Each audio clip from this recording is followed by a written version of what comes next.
മുത്തുനബി സല്ലല്ലാഹു അലൈഹി വസല്ലമ തങ്ങൾ ജനിച്ച രാത്രി മക്കയിലെ കച്ചവടക്കാരനായ ഒരു ജൂതൻ തൻ്റെ കൂടെയുണ്ടായിരുന്നവരോട് പറഞ്ഞു, അത്ഭുതം സംഭവിച്ചിരിക്കുന്നു.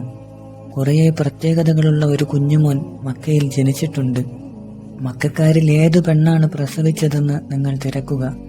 ജൂതനായ ഒരാൾ കഅബയുടെ അടുത്തുനിന്ന് വിളിച്ചു പറഞ്ഞു, മക്കക്കാരെ, ഈ രാത്രി അത്ഭുതം സംഭവിച്ചിരിക്കുന്നു.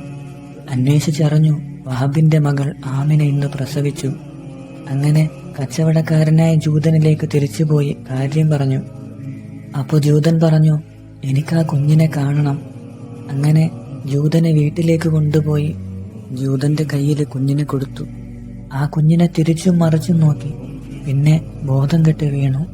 ബോധം തെളിഞ്ഞപ്പോൾ പറഞ്ഞു, ഇസ്രായേലികളെ, നിങ്ങളുടെ മോശപ്പെട്ട ദിവസം ഇന്നാണ്. ഇസ്രായേലികളിൽ നിന്ന് നുബുവത്ത് മക്കക്കാരിലേക്ക് നീങ്ങി. ഈ കുഞ്ഞിനെ അംഗീകരിക്കാത്ത ഒരു ലോകം ഉണ്ടാവുക